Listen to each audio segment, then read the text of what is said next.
Good afternoon. I'm Rev Dave Thompson. I'd like to welcome you back to our Civil Human Bible study. I'm a civil human minister, and what that means is that I focus my ministry on building human peace and common ground. And so as a result of that, I'm approaching the scriptures today and in this study really twofold. And the first one is I want to be human. And that means that I want to approach these scriptures merely as a human being and to try to find those teachings that I believe can be taken and applied across the board to all humans.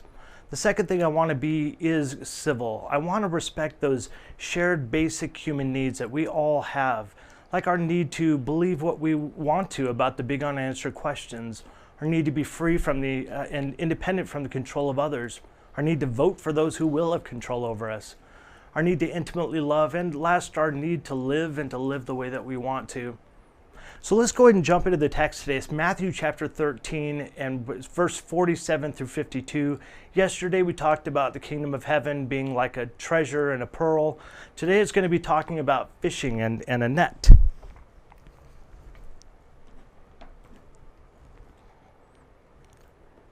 It's Matthew chapter 13 beginning verse 44. Again, the kingdom of heaven is, we're going to start at verse 47. Again, the kingdom of heaven is like a dragnet that was cast into the sea and gathered some of every kind, which when it was full, they drew to the shore, and they sat down and gathered the good into the vessels, but threw the bad away. So it will be at the end of the age. The angels will come forth, separate the wicked from the just, and cast them into the furnace of fire. There will be wailing and gnashing of teeth. Jesus said to them, "Have you understood all these things?" Then he said to them, "Yes, Lord." Then he said to them, "Therefore every scribe instructed concerning the kingdom of heaven is like a householder who brings out of his treasure things new and old." So today I got the pleasure of fishing with my dad, who is now in the studio with me again for another day. Hey, Dad. And we had a great time fly fishing on the American River. So it was actually apropos that we were starting to talk about a parable today that talks about fishing. And fishing really has not changed all that much, in the last thousands of years. Really, it's either nets or lines, a pole. They're all basically the similar kinds of processes used to get fish. But what is this net, right? I want to walk through some of these words in this text because they do add a lot of color to what is being said by Jesus, and the Jewish people who were there listening to it and those who were reading Matthew's accounting of it would have really understood what was being said, and it actually would have been a bit shocking to them. The first thing I want to talk about, again, is just to hit on the kingdom of heaven. For those of you who are joining us for the first time, this is Jesus' phrase to talk about basically the society of God, or the society of the heavens. The heavens are those places where in the ancient world everything that controlled life lived, and so they saw it as the foundation of rules that the whole world was governed by. So that when Jesus is using that phrase, that's what people would be understanding at that time. So then we get this first word that in here is translated as a dragnet. And this particular Greek word is specific. It's not just a net that's thrown out there, which they can do. A dragnet in this Greek language is actually one of the most large nets that they have for fishing. And what's so important about this is that it would gather all kinds of fish. It was different from other kinds of fishing where they were going after maybe a specific type of fish that would be closer to the surface or down closer to the floor. The dragnet was something that would gather everything possible in its wake, and then they would bring all these fish up to the shore.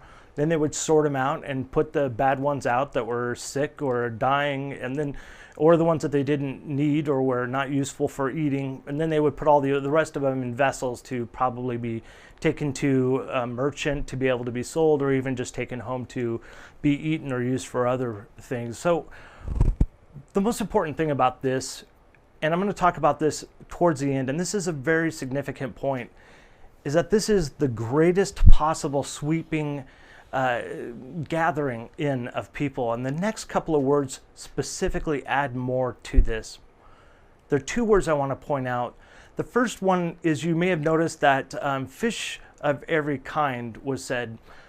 The word every here is actually not just every, in the Greek, it's a very specific word that emphasizes the complete whole picture of every single kind. So each and every really would be more apropos to discussing what this is. And that means that every single fish that was in the water was one that was going to be swept up by this net. And the other thing is one of every kind. The word for kind here actually translates into race or nation or type. And I want to dive into this a little bit more towards the end as we're closing out today, because there's a very important conversation to have about this particular metaphor that Jesus uses. The other two words that I want to point out before we start talking about some of the walkaway points, the word that Jesus uses here to describe the fish that were being thrown out, these are fish that were described as bad or rotten or corrupt. You may have remembered that we talked about the good fruit or the bad fruit.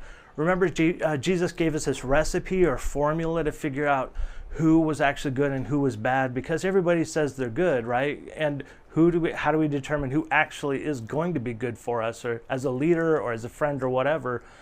It's looking at the fruit. Either the fruit was good, meaning it was useful and it produced useful results and it actually was inspiring to other people to be useful, or it was corrupt or rotten or not useful. This particular word is highlighting Jesus's comments about the original Beatitudes that we talked about. Matthew chapter 5, where we talked about the virtues that Jesus outlines, that he lays the foundation for all of his teachings on: peacemaking, humility, compassion, self-restraint. These are the useful things. These are the fruits that we look for when we're trying to ascertain what is good and what is bad. And so when Jesus uses this same word to describe the bad fish, he's also talking about people who do not create peace, but in fact are divisive.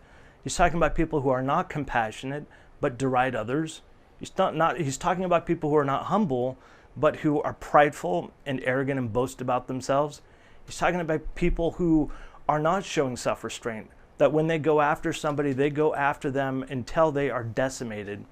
These are the things that qualify for Jesus as bad. So if you're wondering how this is going to go, in the end, how things are going to be measured, that's how.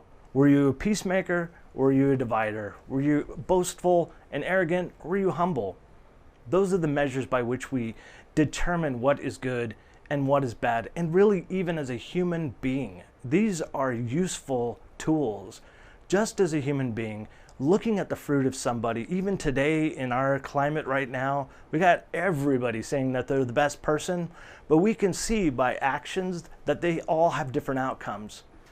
And when the outcomes are not those virtues that Jesus is talking about, I can guarantee, and we can guarantee just by looking at history, that when they don't uphold those basic virtues, that it yields negative results and it yields turmoil. And that's the other word that Jesus uses when he talks about the bad people that are going to be selected out. This word bad is ponero, which signifies like a turmoil. It's the idea of discomfort and of stress and of burden that not living according to these virtues creates. As we close out on this, it's our Friday, and I know all of you are probably excited about the weekend coming up, and I am as well. One of the things that I want to maybe encourage you to think about as we move into the weekend are a couple of words that Jesus points out, and that's one of every kind of fish.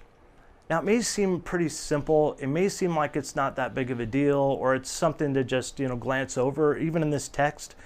But as human beings in this world, right here, right now, these words matter to us. There's this significant push in our society, yet again, it's something that we've dealt with time and time again in history, but it's this notion that one human can be better than the other, that one person deserves God's love and not the other, that one race or nation, for some reason, is better, is more moral, is more capable than another. For those of us who maybe come from a faith perspective, those who are followers of the teachings of Jesus or of Jesus, this is the most contrary doctrine to Jesus himself and what he lays out as his foundation, that the kingdom of heaven is one that takes every person, takes every person and sees every person, regardless of their difference, regardless of their race, their nationality, of their age, of their gender, regardless. Every person is equally loved, every person is equally valuable, and every person is equally capable of being good and bad and producing good fruits and bad fruits. And for those who are maybe approaching these scriptures or even this Bible study as people who come from maybe not a religious background, maybe coming from an atheist or agnostic perspective, these rules still apply. It is simple observation in history. We can observe what happens when we begin to think of some humans as better than the other. It always yields chaos. When we begin to start thinking of each other as equal, when we begin to start talking about each other as human, that one common denominator that we all are, then we can start talking about peace. Then we can start talking about self-restraint and compassion and all of these virtues that Jesus is in fact preaching as loudly as he can to this ancient people. I want to thank you so much for being with me this week. I'm looking forward to seeing you again on Monday, live at noon. But I did just want to say that your presence in this Bible study really matters to me. Your participation in it really matters to me. The ability to learn from you, and so many of you have reached out to me and have shared your thoughts, and they have been such an impact to me, and I'm so grateful for that.